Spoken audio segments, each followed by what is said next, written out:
So with the looming release of season 2 of Bridgerton, I thought I would do like a recommendation video. I also recently, I don't look at like my channel really very often.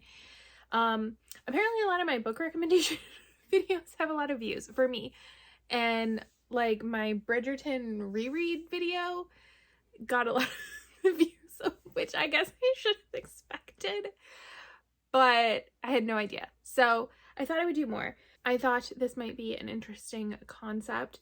So what I tried to do was go through each Bridgerton novel, which these may not be the best one-for-one comparisons. Like, you'll like, if you like this, you'll like that. But it was the best I could do. I tried to do, so what I did was I went through each of the Bridgerton main novels. So like the main 8 books.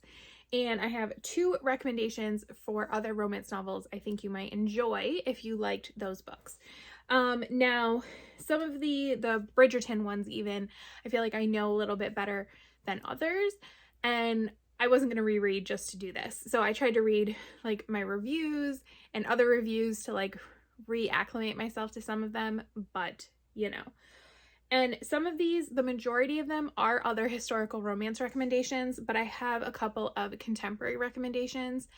I would have loved to do a contemporary for each one, like one historical and one contemporary. And I just like, I don't read enough contemporary romance, I feel like, to really do that.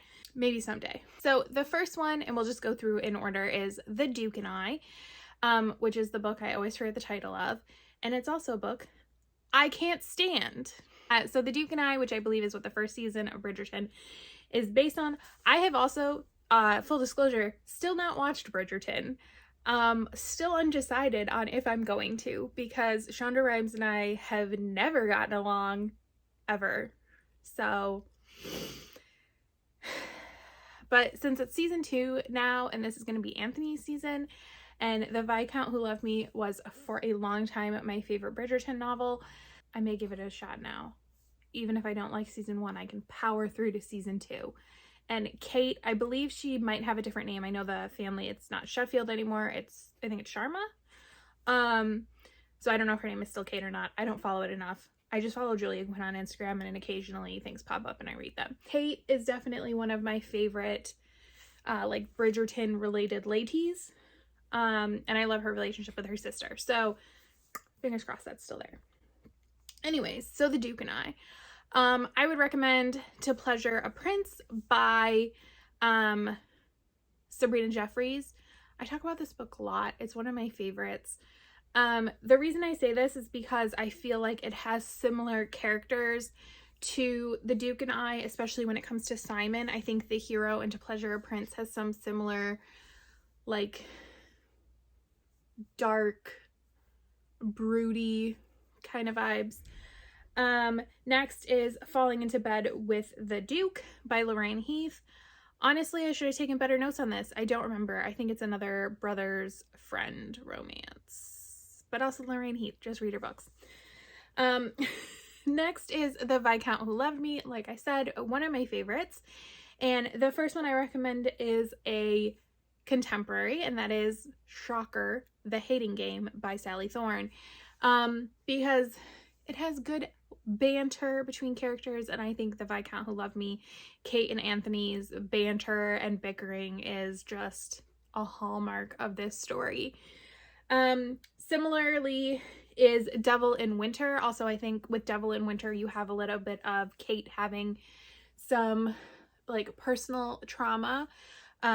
Evie has some of that as well. Evie is definitely a more reserved character than maybe Kate is, but she knows how to stand her own. And you have kind of a rakey guy in Anthony, definitely in Sebastian. Also, The Devil in Winter, if you've never read it, read it. You should. It's a classic of the historical genre. Next is An Offer from a Gentleman, which is probably my favorite now. It's definitely one I've read a bunch of times. I love Benedict and Sophie. One of the things I always think about this book is the vibes. It always feels a lot angstier than in Julia Quinn in general, and definitely the other Bridgerton books, with like one exception to me. And it also has that like secret identity thing going on. My first recommendation is Once More My Darling Rogue by Lorraine Heath, up there. This is another one, not so much, was sort of a secret identity. A girl gets amnesia and he finds her and he knows who she is. And sorry if you hear noise, it's Murphy. He lives here, you don't. That's what Chelsea Suarez says about her dog Wiggum. So he knows who she is and is like kind of manipulating her. And this, it's not the exact same situation, obviously, but I feel like they have similar ideas. And I recall that one being a little on the angsty side. And then When the Duke Returns by Eloisa James, another one of my favorites. This really just, I feel like it has a lot of similar angsty vibes, you know? And I didn't want to just recommend other Cinderella retellings, so I went with that. Next is Romancing Mr. Bergerten, which is like my second least favorite Bridgerton novel. I may dislike this one more than The Duke and I, because The Duke and I only don't like because of one thing, and this I just don't like at all, and I don't like... I know this is people's favorite. I don't like it at all. The first one I'm going to recommend is another Julia Quinn book, and that is The Secret Diaries of Miss Miranda Cheever. It has been a long time since I read this, but it is another unrequited love story, and I think it is a million times better than Romancing Mr. Bergerten. The next one is Say Yes to the Marquess. Who knows? I think it depends on where you're from, how you say it. I mean, Marquess makes sense with the rhyming thing, but whatever. By Tessa Dare. This is in her Castles Ever After series. This was my least favorite in the series. And I actually recommend this because when I was reading my review of it, I had a lot of the same complaints I have about Romancing Mr. Bridgerton. So, if you like Romancing Mr. Bergerten, you might like this one, because I don't like both. Next is To Sir Phillip with Love, which I think became kind of one of my new favorites when I did my reread a couple of years ago. I actually just took a picture of it for Step Back Saturday, right here. So, the first one I would recommend is Love in the Afternoon by Lisa Kleypas. It's the last book in her Hathaway series, but it has similar epistolatory elements, which is something I love in my books, where people are like writing letters and stuff. And the other one I would recommend is The Governess Game by Tessa Dare, because one, Tessa Dare, two, because you have another, in that one it's more of a father figure, but a father and kids trying to like figure out a setup, and I think that you might like that. Next is When He Was Wicked, which is probably one of my favorites in the Bridgerton series. Also my first Julia Quinn book ever. If you didn't know, I read it in college because for some reason the library near my college only had this one. I don't know. This one is the other one I think is a little angstier and a little darker, because Francesca loses her husband at the beginning of the story. And so it's really it's not a second chance romance so much as it is a second chance at love and romance kind of a story. And so I would recommend by Morning by Lisa Kleypas, again in the Hathaway series. There you have Leo, the hero, who loses, it's not a spouse, but he loses a woman he cares about deeply, who he was obviously going to marry but lost her before he could. And he goes through a lot, and then has that second chance, that reunion. And I think it does have some angsty and like sadder, darker elements that to me kind of define When He Was Wicked as well. Next is Book of Scandal by Julia London. I feel like I haven't talked about this in a while.